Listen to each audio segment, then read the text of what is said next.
Hola, ¿cómo están? Bienvenidos, bienvenidas a Justicia Abierta. Hoy vamos a platicar sobre la justicia laboral en México y nos vamos a referir centralmente a la reforma de hace un par de años que ha sido central para transformar precisamente los procesos de justicia en materia laboral en nuestro país. Hoy nos acompañan dos especialistas, dos personas expertas en la materia. Está la magistrada María del Rosario Jiménez Moles, presidenta de la octava sala del Tribunal Federal de Conciliación y Arbitraje. Magistrada, bienvenida.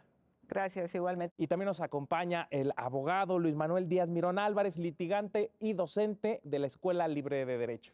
Abogado, bienvenido. Muchas gracias, Mario, y muchas gracias al Poder Judicial por esta invitación. Pues para empezar con este tema, vamos a hacer un repaso histórico importante para que todos podamos entender pues de qué se trata esta reforma. Entonces, si nos puede platicar, magistrada, ¿por qué era importante, por qué era necesaria esta reforma al sistema de justicia laboral en nuestro país? Pues básicamente por el abandono de los sistemas de justicia. Este fenómeno se empieza a dar en los 80s, concretamente en 1982. No se les da la importancia debida. Incluso la materia del derecho del trabajo ha sido históricamente defenestrada. Ha sido la materia que no importa, a la que no se le da dinero. Y bueno, se pensaba en ese tiempo darle un apoyo importante al capitalismo y no pensar en un trabajo decente. Se volvió tan pauperizado el trabajo, el derecho del trabajo en México, no obstante que es un signo de progreso importante en todas las sociedades, que los tribunales se encontraban en verdaderas situaciones de precariedad. Las juntas de conciliación y arbitraje que venían funcionando correctamente, se les retiró definitivamente todo el presupuesto. Llegamos a un momento en el que por cada 15 empleados, incluyendo el presidente, actuarios, secretarios, por cada 15 había 5,000 asuntos laborales en materia individual. Era imposible llevar a cabo la justicia con prontitud, con rapidez, como le exige el artículo 17 constitucional. Tenemos también muchas llamadas de atención que nos hizo la Organización Internacional del Trabajo, los comités de libertad sindical, donde nos decían, es que en México es el único país donde el patrón elige a su sindicato y le da órdenes, donde existen toda una serie de contratos colectivos de protección y donde no hay la figura del trabajo decente. No había negociación colectiva, incluso a nivel individual era tan bajo el salario que Estados Unidos pensó están realizando una competencia desleal respecto de empresas, puesto que ahí aceptan todos los trabajadores, están a nivel de esclavos.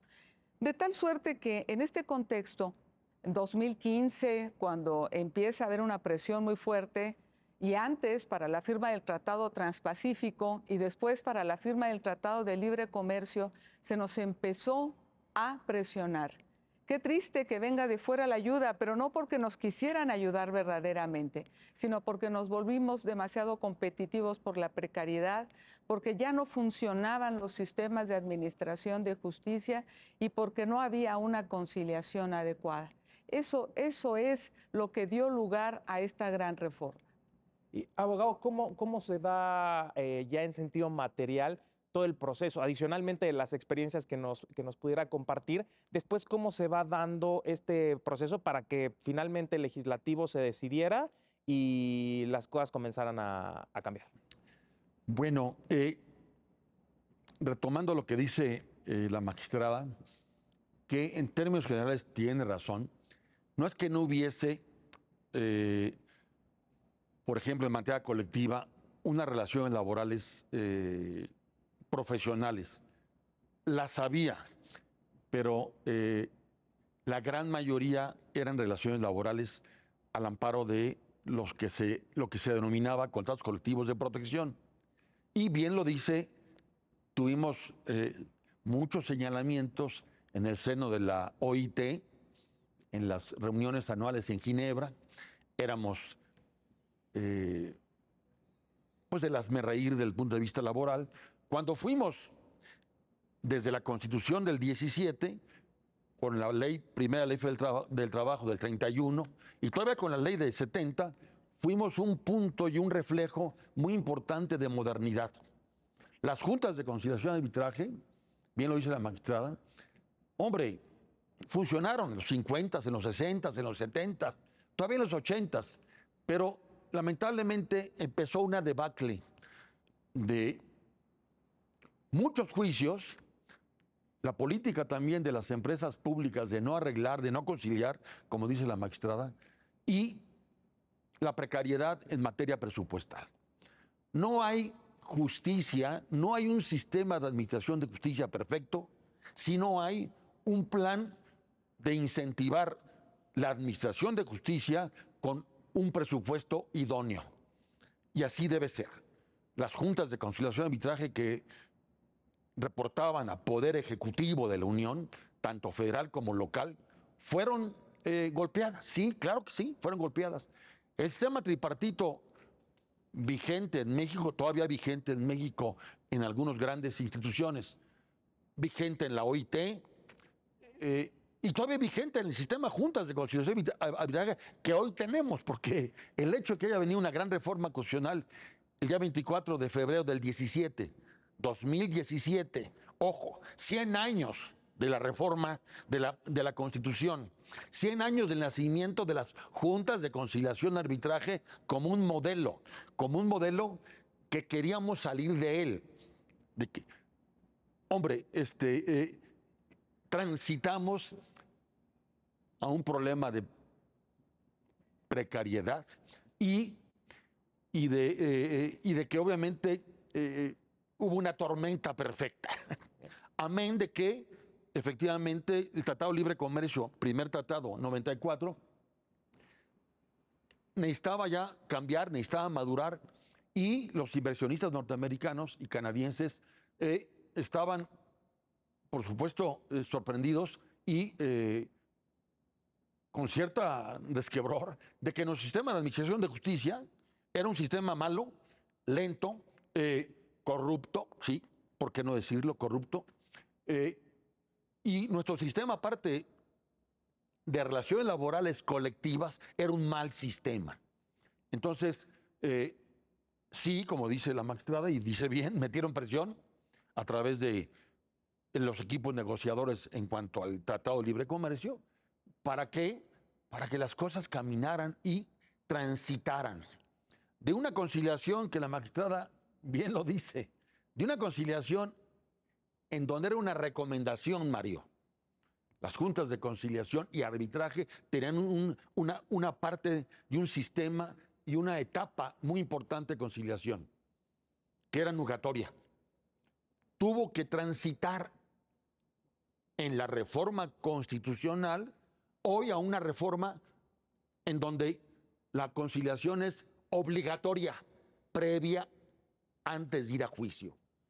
Y es increíble, en estos 4 años de vigencia, muy poca, de la reforma reglamentaria del 1 de mayo del 19 a hoy 23, se pueden reportar muy buenos avances.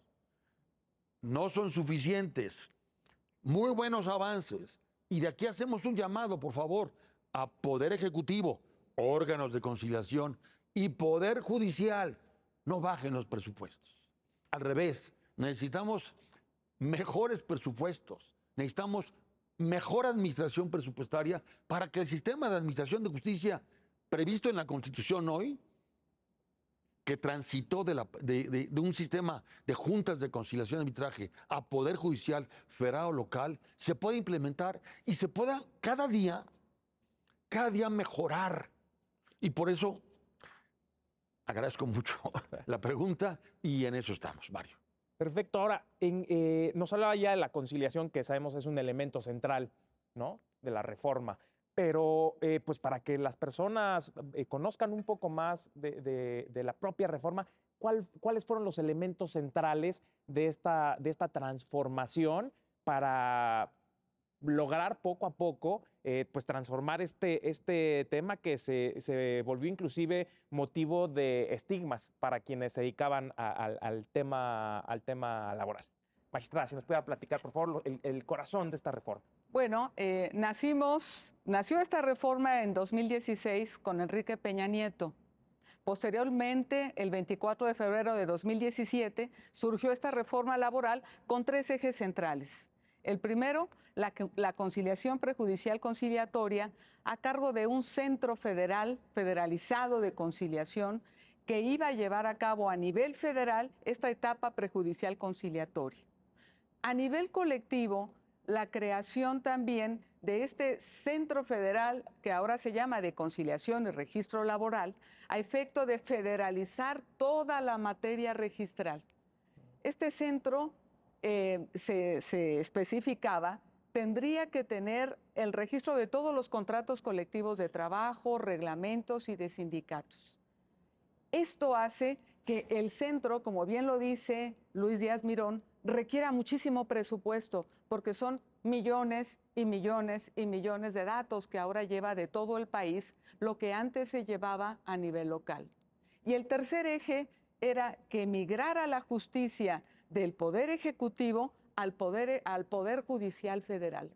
¿Por qué? Para que se le diera la debida atención, para que se le diera el debido presupuesto, para que la capacitación fuera verdaderamente importante y para que se tuviera esos contratos, esos exámenes de selección tan eficaces que hace el Poder Judicial de la Federación y que tiene a los mejores juzgadores. Habría que preguntarnos también qué pasa a nivel local. Ahí no se le ha inyectado el presupuesto que tiene ahora el Poder Judicial Federal y que ojalá se mantenga y se pueda contener y se haga debidamente en el próximo ejercicio presupuestal. En los gobiernos de los estados se ha estado implementando la reforma con muy poco dinero. El derecho del trabajo es importante, así como Luis Díaz Mirón, que fue rector de la Libre de Derecho y el creador de la maestría laboral, que eso no existía en nuestro país. Hay que formar a las personas de manera diferente, no en el conflicto, también en la conciliación y otros medios alternativos de solución de controversias, como es la mediación, que no lo tiene nuestra ley, pero debería de incorporarse. Es importante también que se formen los sindicatos a lo que contiene la reforma constitucional, que son esos tres ejes muy importantes para poder participar en la negociación que se hace anualmente de salarios o bimestralmente de condiciones de trabajo que dan lugar a un trabajo decente, a esta negociación colectiva. Se estableció desde la Constitución que este Centro Federal se iba a encargar de verificar mediante el voto personal, libre, secreto y directo, cuáles son las condiciones de estos trabajadores, de tal manera que ellos están empoderados constitucionalmente para elegir tanto a los líderes sindicales que los van a representar, como de cuáles son los contenidos de los contratos colectivos de trabajo que se les han venido aplicando en cada una de las empresas. De manera que garantiza la Constitución este voto, que ya lo había hecho el Poder Judicial de la Federación en una jurisprudencia muy famosa, 150 de 2008, que participó de varios criterios de contradicción y estableció por primera vez en nuestro país el voto secreto. Muchos años pasaron para que la Constitución lo recogiera hasta el 24 de febrero de 2017 y ordenó cómo se tenía que ir haciendo todo esto.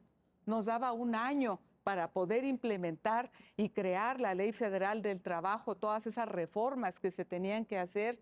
Y bueno, esto se hizo tardíamente hasta el 1 de mayo de 2019, como bien lo refería Luis. Y bueno, pues son estos los contenidos. Garantizar una justicia pronta, expedita, con juicios orales, verdaderamente orales, porque este sistema escrito estaba ya verdaderamente superado.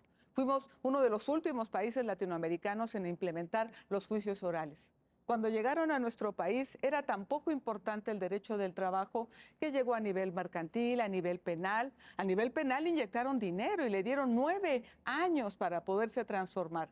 A la materia laboral solo 1 año. Total, es la hermana pobre del derecho.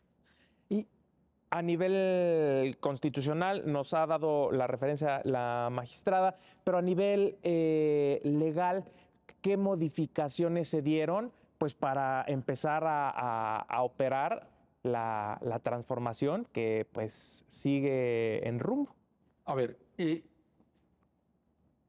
el proceso de reforma no fue fácil, Mario. Y bien lo dice la magistrada, en los años siendo presidente Eliseo Peña Nieto, convocó, yo que un acierto que tuvo, convocó a la academia coordinada a través de las grandes universidades. Estuvo, por supuesto, la UNAM, estuvo el ITAM, estuvo la Universidad de Guadalajara, la UAM, la Libre, y muchas universidades del interior de la República, la Ibero, todas estuvimos ahí presentes, coordinadas por el CIDE, para trabajar en un análisis serio. La gran reforma penal, a consecuencia de también la reforma en materia de derechos humanos del 2001, que marca un antes y un después en los derechos humanos en México, y que obviamente nos permitió darle un enfoque diferente al derecho del trabajo. Lo que se quería era entrar no a una reforma legal. Para entrar a una reforma legal de gran calado, había que tocar la Constitución. Y había que tocar el 123, el 107 y el 103 de la Constitución, pero básicamente el 123, con los ejes centrales a los que refiere María Rosario. Muy bien. La conciliación no se respetaba, había que hacerla obligatoria. Había que hacerla obligatoria prejudicial. Había que crear un órgano monopólico a nivel nacional, tremendamente fuerte, cuya cabeza tuviese, como dice la Constitución en el 123, un proceso de nacimiento, y la cabeza de ese centro, el Centro Federal, hoy el Centro Federal de Conciliación y Registro Laboral, el titular tuvo un proceso de nombramiento parecido al de un ministro de la Corte. O sea, pasó esas etapas. El presidente tuvo que hacer una recomendación y pasó por el Senado de la República. Ya al amparo de la implementación de esa gran reforma constitucional, una cosa destacadísima que hay que advertir, bien lo dice ella, el Centro Federal de Conciliación recibió tanto de Poder Ejecutivo Federal una cantidad muy importante de recursos, como también recursos que en términos del TEMEC dio la embajada, el gobierno de los Estados Unidos de América, para la creación de toda la base logística y tecnológica. Hoy es un centro que funciona con una enorme cantidad de gente de tecnología para uso de nosotros, porque ahí obviamente están centradas todo hoy el derecho, todo el control del derecho colectivo, todas las tomas de nota, todos los contratos colectivos, todas las revisiones de contratos colectivos, todos los reglamentos interiores de trabajo, la vida interna de los sindicatos pasa por el centro. Muy bien. Por mandato constitucional se le quitó esa responsabilidad en materia de competencia local a las juntas de conciliación y arbitraje locales. Se le quitó, y se le quitó a la Secretaría del Trabajo y Previsión Social, que por muchísimos años lo tuvo, para dar nacimiento a un centro monopólico que ha tenido hoy un éxito enorme en su implementación. Ahorita hablaremos de él. Pero el antecedente es muy valioso. ¿Qué hubo en el antecedente que habrá que destacar? Tuvimos mucho apoyo de la Suprema Corte de Justicia a través de ministros especializados en materia laboral. Básicamente el hoy ministro retirado, Fernando Franco. Franco estuvo realmente a través, estuvo atrás de los estudios de la reforma.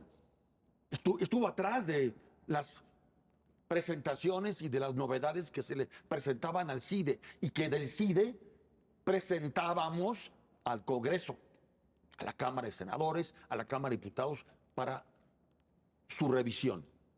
Y obviamente uno de los puntos centrales era cómo tener un sistema también de administración de justicia, Mario, mejor. O sea, ¿cómo caramba? Veníamos de un tripartismo, como dice la magistrada, y dice bien, en un principio funcionó y funcionó bastante bien. Teníamos, como seguimos teniendo, un litigio oral tripartita en las juntas de conciliación, que por cierto, para los amigos que nos escuchan, no se han acabado. Las juntas de conciliación no se han acabado. Y un llamado hacemos, respetuosísimo, a Poder Ejecutivo local y federal, que por favor no me las ahogue. Si no hay dinero, si no hay presupuesto, si no hay inyección, el proceso hoy de veras, el proceso de enterramiento, entre comillas, de las juntas de conciliación y arbitraje va a ser más doloroso, porque lo están haciendo con una gran dignidad, pero sin dinero. Dicho en pocas palabras. Ahora, en materia de el nacimiento de los grandes ejes centrales, los centros de conciliación locales. Acabo de estar en Guadalajara en una reunión anual de lo que se llamó de los centros de conciliación, tanto federales como locales. Nos hizo favor de acompañarnos el licenciado Domínguez Marrufo como director del Centro Federal de Conciliación y Registro Laboral.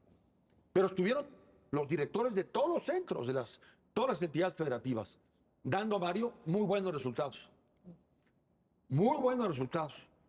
Diríamos que en términos generales, de cada 10 asuntos que van a ir al litigio, hoy, a través de los centros de conciliación locales y federales, mínimo 6 se están conciliando. De cada 10, 6. Eso no pasaba antes. ¿Y a qué se debe? Porque el proceso de implementación, bien lo dijo la magistrada, tuvo un gran apoyo de capacitación, de tecnología y de recursos. Por favor, congresos locales, no le baje al centro de conciliación. Al revés, hay que meterle más dinero, hay que meterle más capacitación. Porque ese es, aparte, hoy el centro de conciliación en términos, o sea, los centros de conciliación en términos del artículo 123 y del 17 de la Constitución, es un órgano de justicia. No es un órgano de conciliación, diríamos, segundón. No, es un órgano principal. Y obviamente estamos viendo en la práctica cada día más conciliaciones privadas, mediaciones privadas, como algo importante para la práctica laboral, para la mejora de las prácticas y el irnos a los mejores estándares mundiales. No estamos tan mal, pero no queremos volver a caer a lo viejo. Si no hay presupuesto, vamos a caer irremediablemente. Y entonces la materia laboral, que como dice la magistrada, miren, en materia penal, Mario, usted lo sabe, dieron 9 años de vacatio legis. Aquí nos dieron un añito para que de la Constitución se hiciera una ley reglamentaria. No se cumplió por problemas especiales. Se atravesó la elección del presidente López Obrador.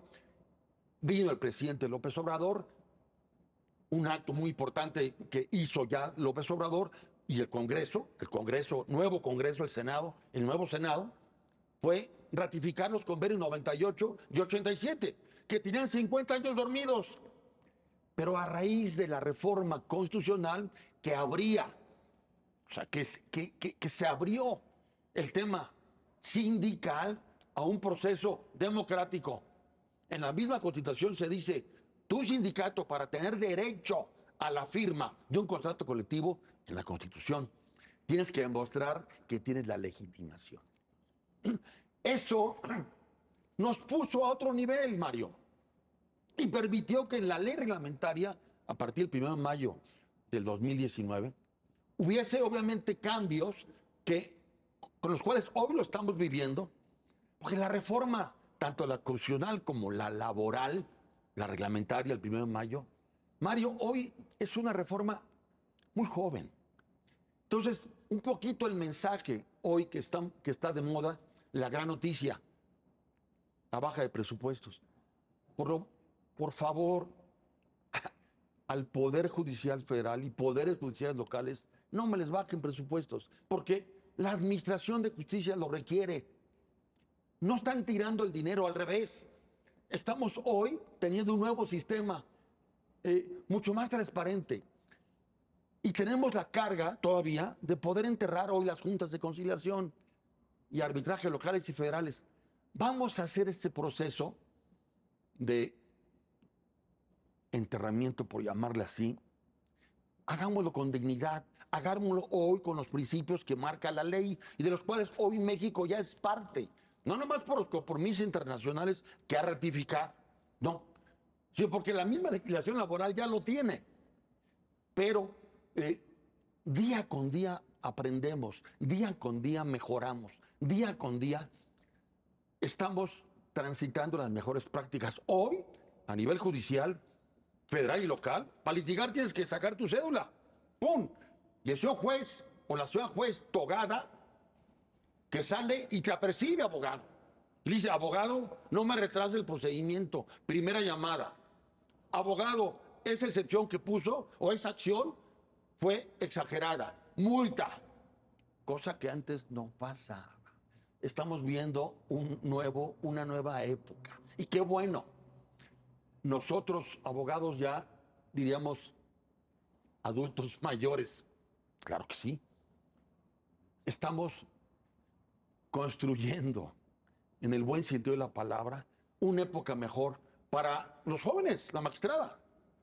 Lo digo con toda franqueza, para los jóvenes y para los que nos siguen, para que tengan un mejor entorno, para que tengan mejores prácticas y para que las relaciones laborales sean, tanto en materia individual como colectiva, mucho más transparentes, Mario, mucho más decentes, mucho más amistosas, y que cuando haya, lamentablemente, separaciones, las separaciones y los litigios sean ordenados, sean correctos, sean en un litigio serio, limpio, abierto y corto.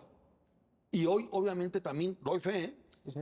Doy fe del Poder Judicial Federal y del Poder Judicial Local. Tengo ejemplos del Poder Judicial Local, Estado de México, Monterrey, Jalisco. Van caminando muy bien. No puedo hablar lo mismo de mi Poder Judicial de la Ciudad de México. No puedo hablar lo mismo del Poder Judicial de Veracruz. No puedo hablar lo mismo del Poder Judicial local de Oaxaca. Vamos muy lentos. Y todo es directamente proporcional a la capacitación, productividad, pero recursos. Recursos. Los señores presidentes de los tribunales superiores de justicia, incluyendo el de esta preciosa capital, no pueden hacer maravilla si le dan 3 pesos para la implementación. No podemos hacer. Necesitamos que poder legislativo nos ayude. No vean esto, por favor, con algo y un tinte político. No, hay que verlo como un tinte jurídico.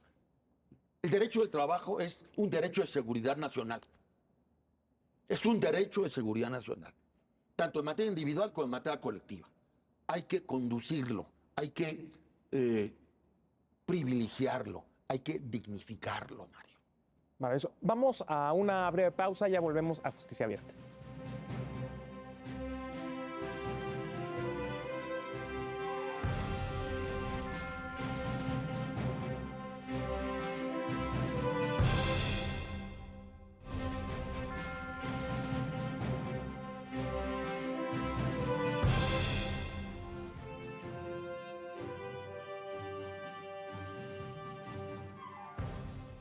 Gracias por seguir con nosotros en Justicia Abierta. Estamos platicando con la magistrada María del Rosario Jiménez Moles y con el abogado Luis Manuel Díaz Mirón Álvarez. Magistrada, pues dentro de los elementos de la reforma, para su funcionamiento están los principios, ¿no? Que permiten precisamente pues cumplir uno de los ejes, que es garantizar los derechos de las personas trabajadoras. Entonces, si nos pudiera platicar del tema de los principios de esta reforma para la operación de la reforma. La reforma tiene los procedimientos con una orden de que sean juicios orales.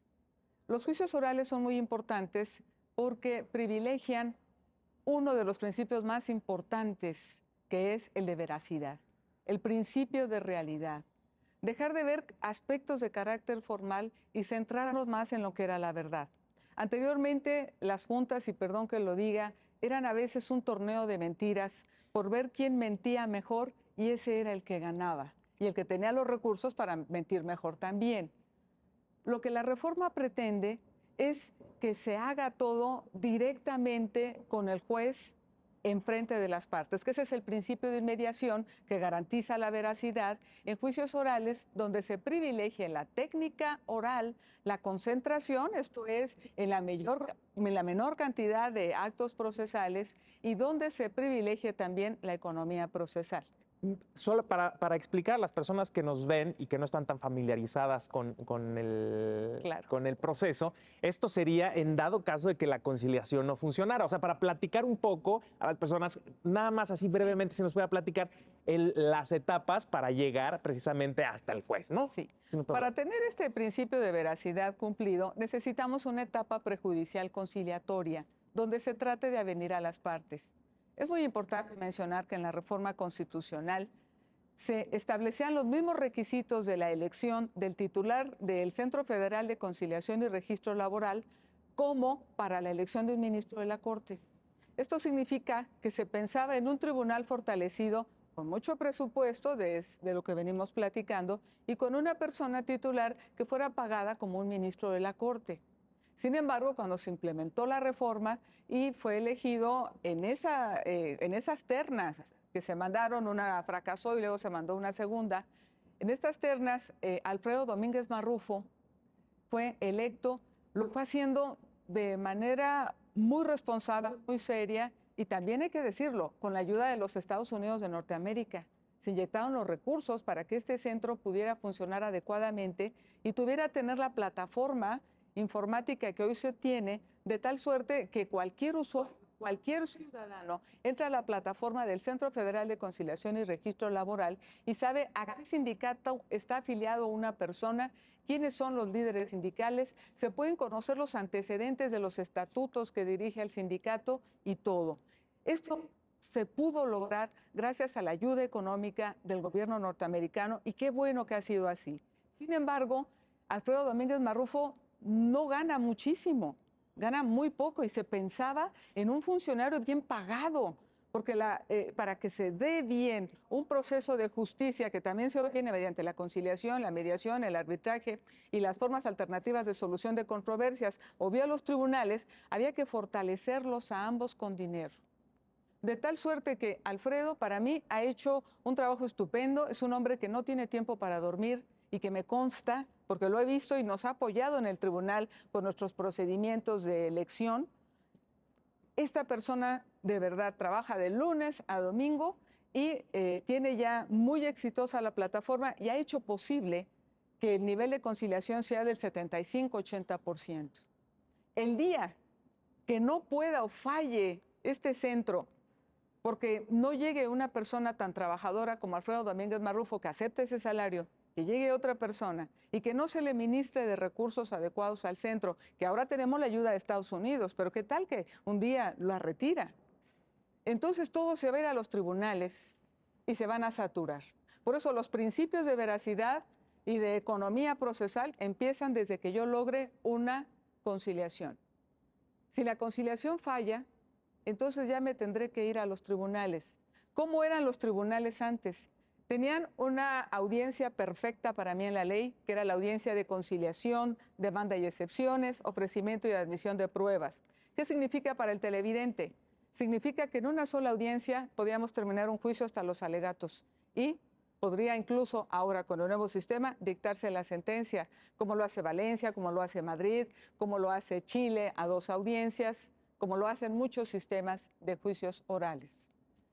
¿Qué significan estos principios? Antes, El presidente de una junta en el sistema de justicia anterior estaba en su privado y quien llevaba las audiencias era el secretario de audiencias. Secretario de audiencias y acuerdos trataba de avenir a las partes, que la verdad tampoco lo hacía él, lo hacía una secretaria que les decía, ¿verdad que no van a conciliar? Pero Y secretaria empezaban con la mecanógrafa. audiencia. La mecanógrafa. La secretaria mecanógrafa, ojo, ¿eh? Sí. Cuidado, ¿eh? ¿Verdad que no van a conciliar?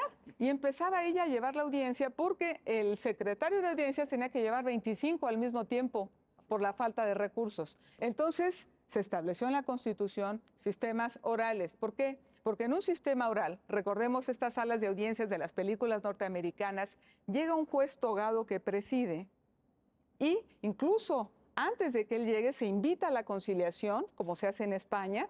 En España se hace así, acusaban al juez y llevaba la conciliación de estar impedido porque ya había sabido demasiado o ya había dado una opinión. Cuando llegaban estos juicios ante la sala de juicio oral, en ese momento, ya conociendo una demanda por escrito, se contestaba por escrito. Y le daban 10 minutos, al contrario, yo lo vi en España, 10 minutos para, a ver, póngase y díganos qué va a contestar. Contestaba oralmente. Y luego ofrecía las pruebas el actor y otra vez 15 minutos a los dos porque las ofrecía el demandado y ahí tenían 15 minutos para objetarlas.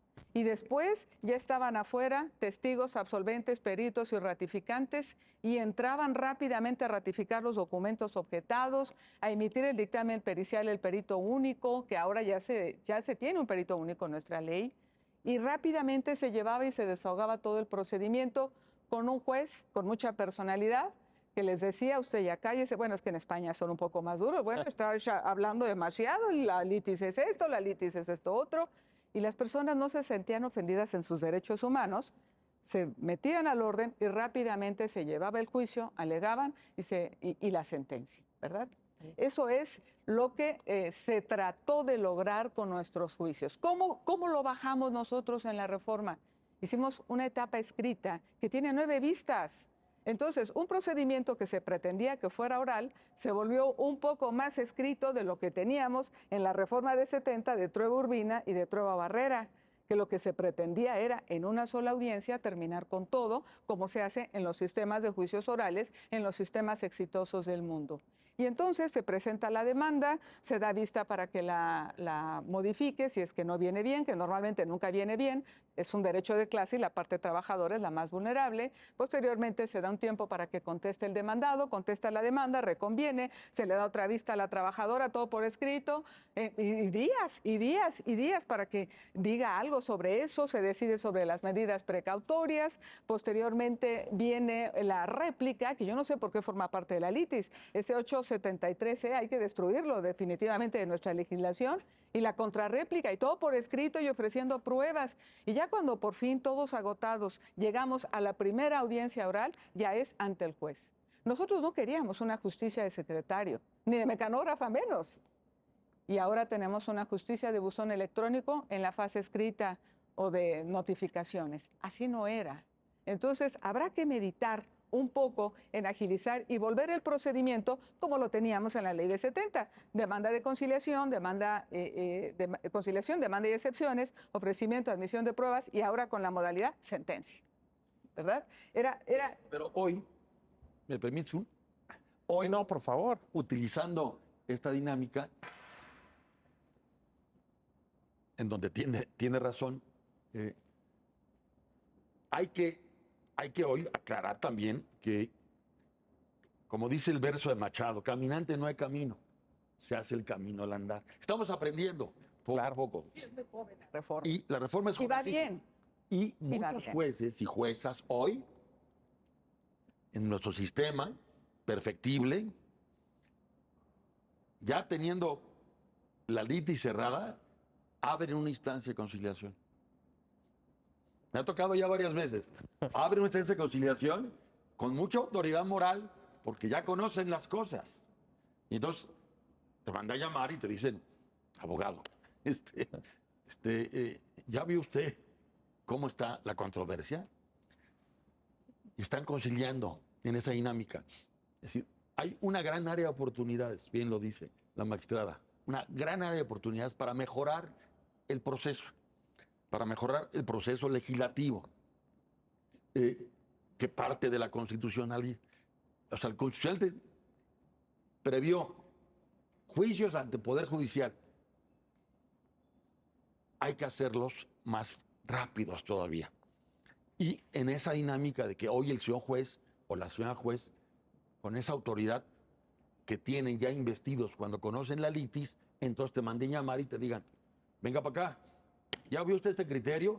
¿Ya vio usted esta jurisprudencia? Sí, sí. ¿Ya Mira. vio usted esto? Hay que arreglar. Y mira, perdón que No, te por interrumpa, favor, pero lo haces fíjate bien. que tienes toda la razón, Luis. No hay mejor conciliación que la judicial.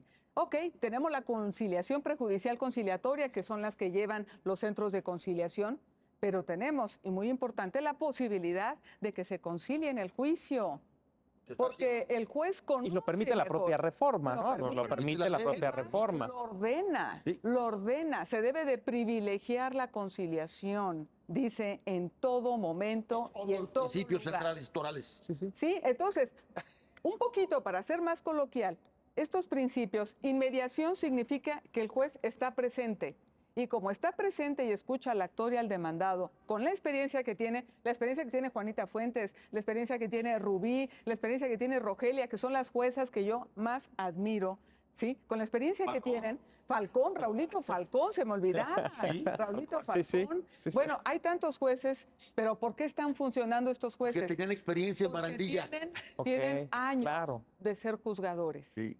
Tienen años de conocer la materia. Por eso era tan importante la capacitación y la preparación. Y eliminar también esta idea de que con la reforma se tiraba todo por la borda, ¿no? No, para A nada. ver, o sea, se trataba de recuperar las mejores prácticas y las mejores experiencias, particularmente A ver, el capital humano. Yo se lo he dicho tanto a los señores conciliadores profesionales en los centros de conciliación, no dejen entrar a los abogados, lo que le llamo yo, yuscoyotis. No los dejen entrar. No los dejen entrar. Lisa y llanamente. Dura lex. Aquí se viene a conciliar. Y aquí me vas a dar los hechos. Si no quieres conciliar, retírese. Ahí sí hay que tener un poco de cuidado. Había muchísimos centros de conciliación en la República que no permitían que el trabajador entrara con su abogado. Entonces, salía el trabajador con unas conciliaciones verdaderamente paupérrimas y violatorias de todo Eso es- tipo de derecho. Tan fue importante que la Corte ya tiene 5 criterios jurisprudenciales donde establece, por contradicción, que tiene derecho a entrar con su abogado. Claro. Tiene derecho a entrar con su abogado porque el 684F dice, puede entrar con cualquier persona de su confianza y qué más confianza Que el abogado. que el abogado. Ahora, la ley también da una posibilidad preciosa que antes no teníamos los juzgadores y yo ya la estoy aplicando y me da muchísimo gusto.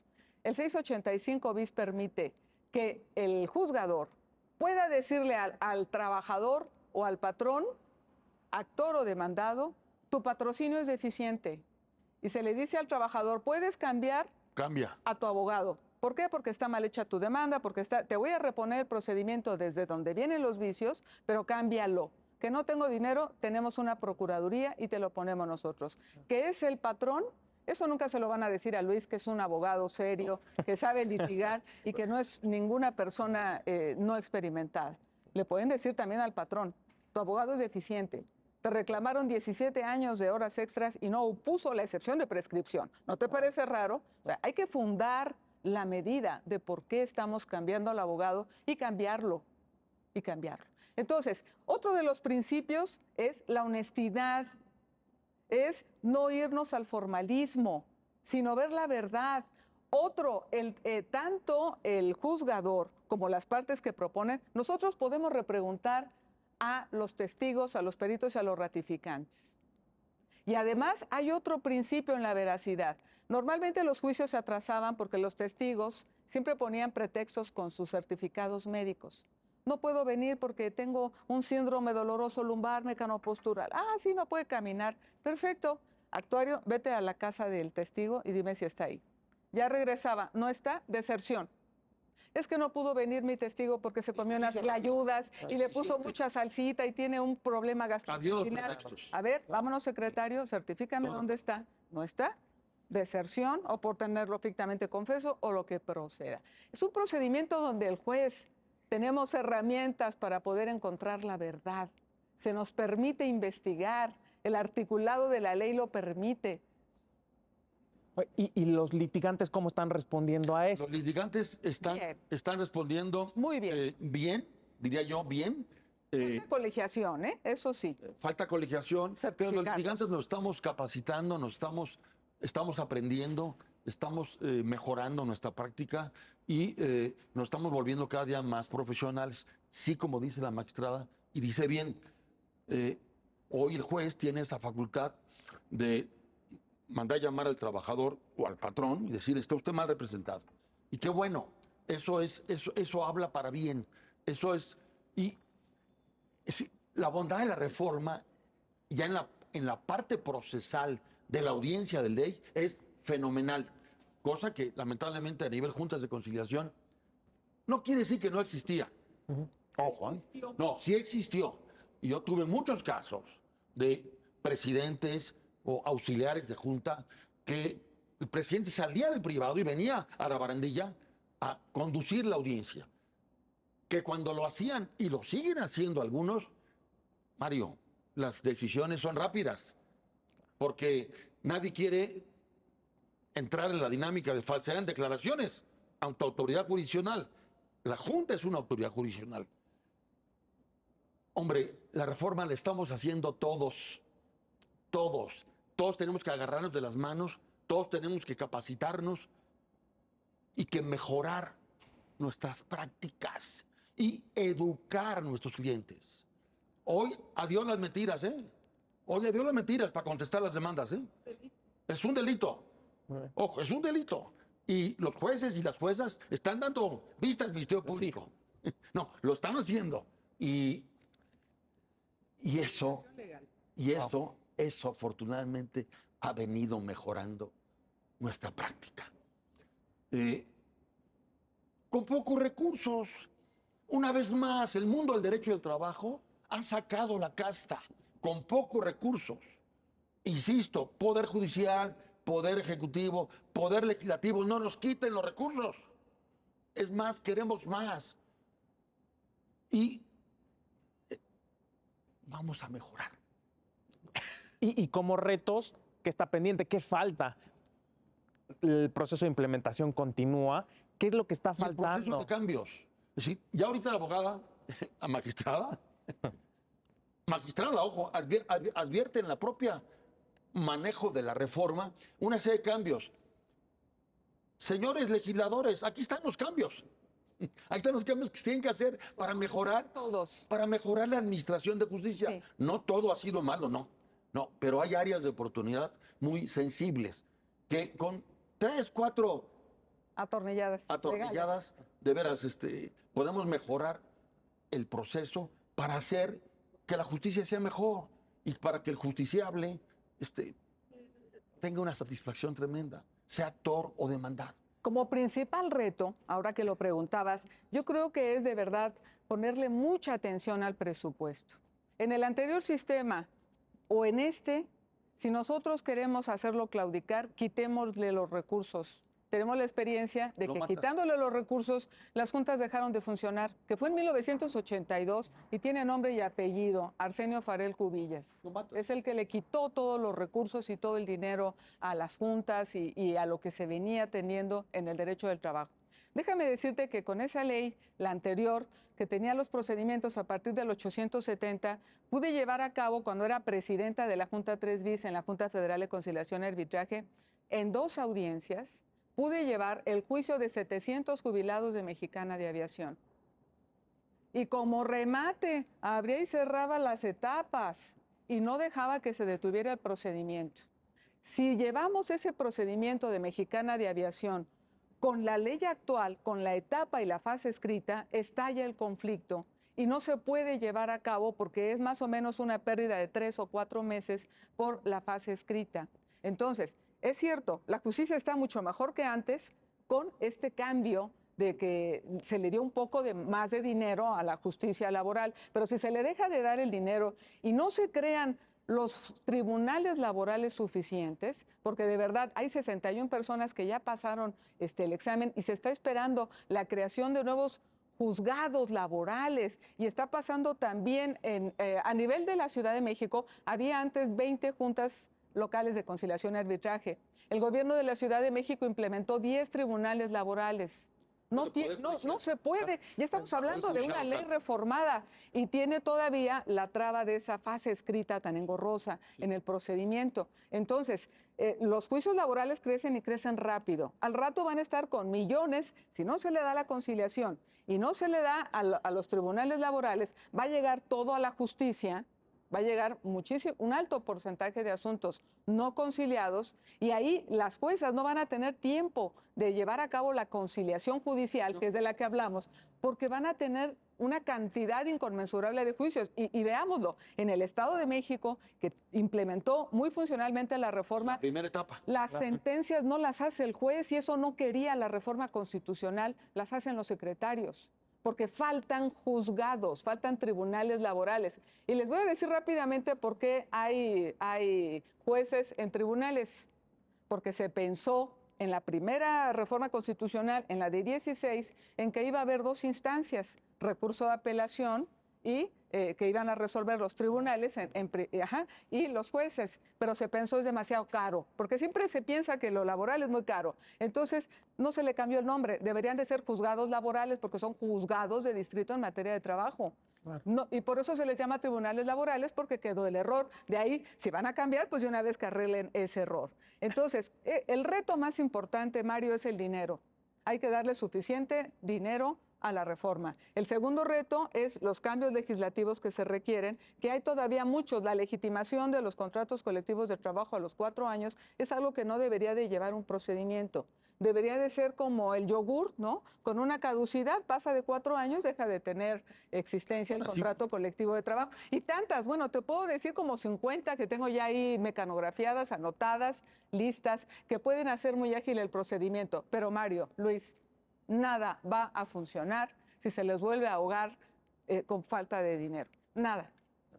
Y para ir cerrando, opiniones finales y terminar de explicarle a todas las personas que nos ven, ¿cuáles son las consecuencias? O sea, hablamos de miles de asuntos, de que los asuntos, si no se concilian, van a los mal llamados tribunales.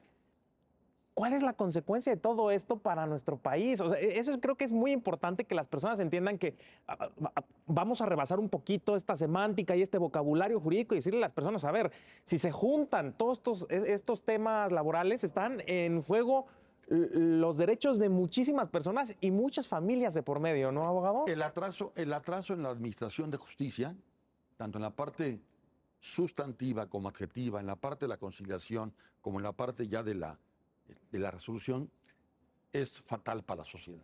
El derecho al trabajo es un derecho de seguridad nacional. Lo vuelvo a decir. Lo vuelvo a decir. Hay que manejar los tiempos, los movimientos, los costos, las normativas y los presupuestos que nos permitan mejorar. La reforma nos puso un marco que ha funcionado.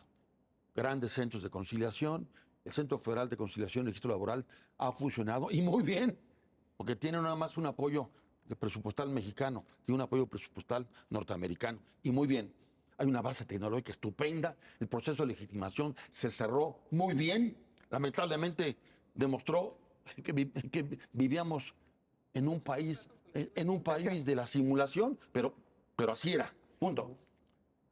Y hoy los sindicatos están trabajando en una nueva dinámica de trabajo real para con la gente. Y eso el Centro Federal lo está vigilando, lo está normatizando. Yo diría que ahí vamos muy bien. Poder Judicial local y federal, demos la importancia a las cosas. Concluyo. En la capital de la República, la Junta de Conciliación y Arbitraje, que más asuntos tenía y tiene por mucho en la República, es la Junta Local de Conciliación y Arbitraje de esta ciudad. Audiencias cada 15 minutos, Mario. Audiencias, se gritan las audiencias, no me lo tomen a mal, se gritan las audiencias cada 15 minutos. 20 juntas especiales, 21. Hoy tenemos 9 tribunales. Entonces, si no le ponemos ganas, si no le ponemos dinero, si no le ponemos energía, el sistema se va a colapsar. Y eso no lo queremos, nadie. Muchas gracias por Bueno, yo Muchísimas diría como gracias. conclusiones finales, como gran reto, sí es de seguridad nacional, porque se garantiza con un derecho del trabajo funcional la parte sustantiva del derecho del trabajo, que es un trabajo decente. Si las personas no tienen un buen salario, que teóricamente debería alcanzar para mantenerse él y a toda su familia, los vas a mandar a la delincuencia. No vas a poder vigilar a los trabajadores de plataforma que no reconocen que sus servidores son trabajadores. Y tenemos a los del Uber Eats y todo mundo ahí con sus bicicletas, con riesgos de trabajo, sin seguridad social y sin nada. Se enferman, se estrella la bicicleta y ya no hay nada. Entonces, se garantiza que no haya criminalidad. Otra opinión o otra conclusión, otra gran conclusión que tengo, una capacitación más rigurosa para los jueces. Porque estos jueces de los que hablamos son funcionales porque ya eran funcionales en el viejo sistema. Pero estos nuevos jóvenes que todavía cometen algunos errores, que pasaron un examen de memoria muy importante, como es el del Poder Judicial Federal, tuvieron suerte en el caso práctico, pero quizá no tienen la formación de lo que es el trabajo social. A ellos que ya están formados como jueces, los más jóvenes que no tenían la experiencia en la formación, y a los nuevos que vayan a aplicar exámenes y que vayan, se les tiene que capacitar un poco mejor. Se les debe de capacitar adecuadamente en estos principios, porque la ley y la Constitución pueden tener fallas, pero si se conocen los principios, se pueden muy bien resolver los casos, aunque no exista una norma aplicable. ¿Cómo queremos estos nuevos jueces? Buenos, bonitos y bien pagados, muy bien pagados para que estén muy bien capacitados. Entonces, pues mis conclusiones finales son capacitación, la colegiación en los abogados para que los abogados postulantes sean más ejecutivos en sus intervenciones y tengamos exitoso este procedimiento, formación en sindicatos de jóvenes nuevos y ahora que hay tanto lo del feminismo, que ya hay incluso, creo yo, una exageración, que las mujeres feministas no se fijen tanto en el lenguaje o en ser inclusivas o en cosas victorianas de es que me vio feo, ya me está acosando y cosas de ese estilo, que se fijen más como inspectoras, porque la inspección falla, es muy poca, que se fijen bien cómo están los patrones y si se están cumpliendo las condiciones de un trabajo decente. Gracias. Perfecto, pues le agradezco, magistrada, abogado. Se nos terminó el tiempo. Gracias por habernos acompañado en Justicia Abierta.